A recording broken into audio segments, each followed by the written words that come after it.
There's a lot of good news going on at Ohio State with Ryan Day, the new contract and the new offensive coordinator. They still need a defensive coordinator. Jim Knowles, who Ryan Day called the best defensive coordinator in college football, left for the same position at Big Ten rival Penn State. And there are a lot of questions still about the circumstances in which he left. And this happened, a week or two ago. A little trickle of just stories behind the scenes. Well, what really happened there? I decided we want to jump on that and talk about that here a little bit here today. There reportedly was a brief bidding war, but in the end, Penn State made Knowles the highest paid coordinator in the country, and with a 3-year deal that'll pay him over $3.1 million a year. That's a lot of money for a coordinator. Ohio State allegedly offered him about 2.75 and then bailed on the bidding process at that point. Now, Knowles will tell you that he's always wanted a chance to coach at Penn State. It was his dream school. Wanted to play there as a kid, wasn't good enough to. Always wanted to coach there, had the opportunity. He's got the national championship in his bag. Now let's just go do what I want to do, the kind of thing, being his dream job. He's from Philadelphia, so that part checks out. And Penn State really needed a defensive coordinator after Tom Allen left for Clemson, and they're about to have their third defensive coordinator in 3 years. So James Franklin needed to shore that position up and get a little stability. So they took a big swing. Took a big swing at the best, at their rivals, and they got him. They got him. Okay, fair enough. End of story, right? Maybe. Maybe it's more complicated than that. Like Knowles and Day may have butted heads a little bit. Knowles is an independent, strong-headed guy, and the defense, that's his. That's his. He treats the defense like he's the head coach of the defense. From what I hear, he doesn't really like to be told what to do. Who does? And Day, up until this year, had focused just on pretty much the offense, right? So Knowles did his own thing on the defense. So where do things get sticky? Without even thinking about this too much, I can tell you exactly where they probably started butting heads. The Oregon game. The first one in October in Autzen. Ohio State lost that game 32-31. Offense scored 31 points. All good. Defense gave up 32. No good. So it's been reported, we talked about this here on Lockdown Big Ten, that on the way home, going into a bye week from that game, Day considered revamping the entire defense. And, from that point on, was just going to just scrap it, start over. Because from that point on, he saw all of his lofty season goals they were all in on this season. The $20 million roster, everything, boosters, everybody all in on this season. And all of a sudden, losing that game started to evaporate all their goals right before their very eyes. However, Day gave it a second thought, and instead of revamping the defense, he decided to go all in and just fix and improve the defense as it was. And Day was pretty hands-on. He reportedly attended a lot more defensive meetings from that point on, and Knowles didn't like that much. But give Day credit here, doing what he did. He saw what needed to be done. He got in there, and whoever gets credit for it, it worked. The Buckeyes turned around the defense. They gave up 17 points their next game against Nebraska, and after that, never gave up more than 15 points the rest of the regular season. They had it dialed in. They were elite on defense. They rode that right into the national championship. But Knowles must not have been too happy about it, because it seems he was the one that was doing the reaching out to Penn State before the season even finished. Hey, what's going on? Well, I don't know if that's true or not. Heard about it, but it seemed like he was the aggressor in the deal. They had the opening. They needed somebody. He knew it. He was calling them. And they got the deal.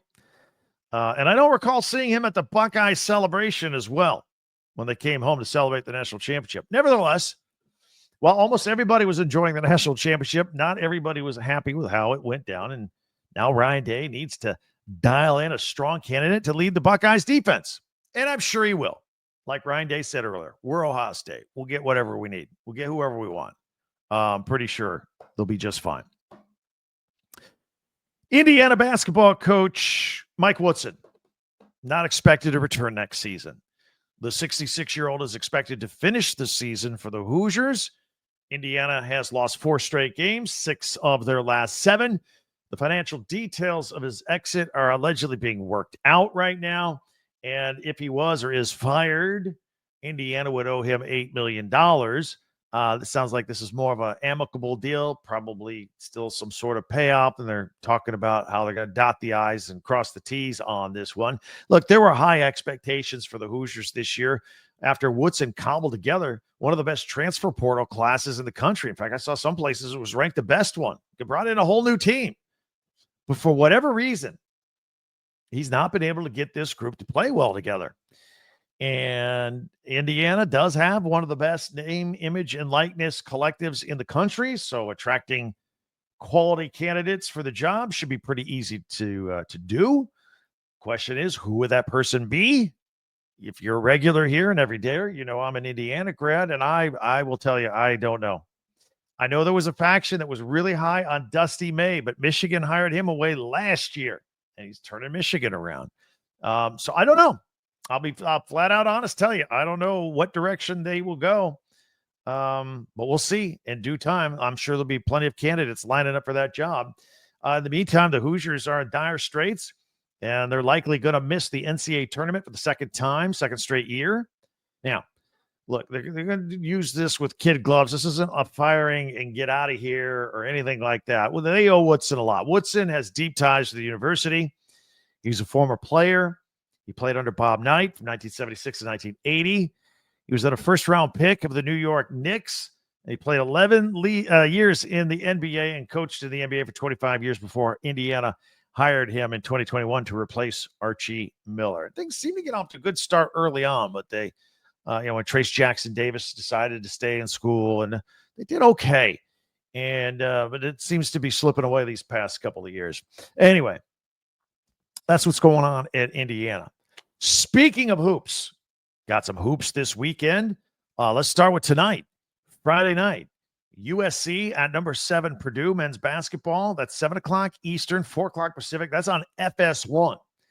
Now, Saturday, Oregon goes to East Lansing to take on number 9 Michigan State. Tom Izzo still 1 win away from tying Bob Knight's Big Ten wins record.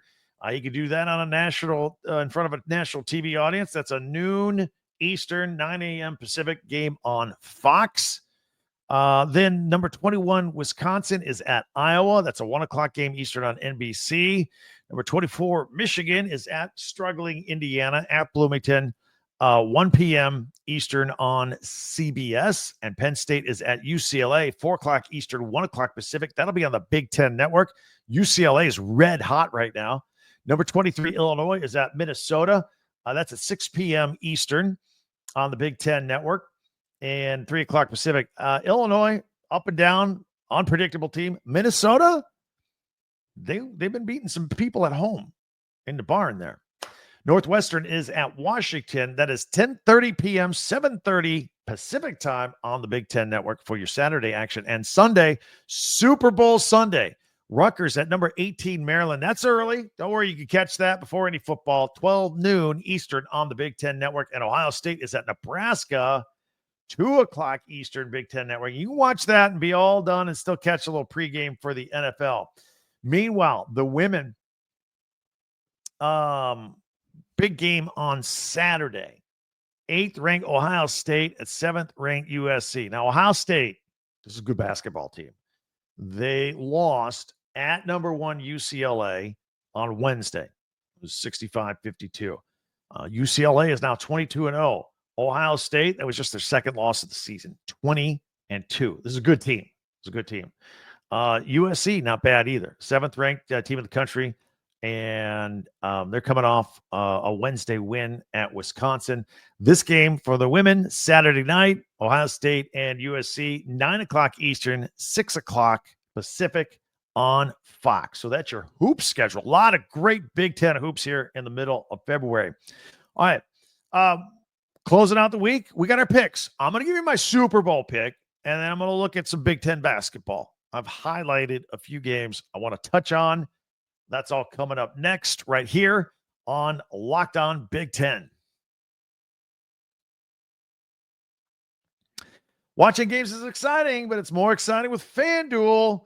Super Bowl 59 is here. One game, two teams, endless possibilities. No better way to make every play more exciting than with FanDuel Sportsbook.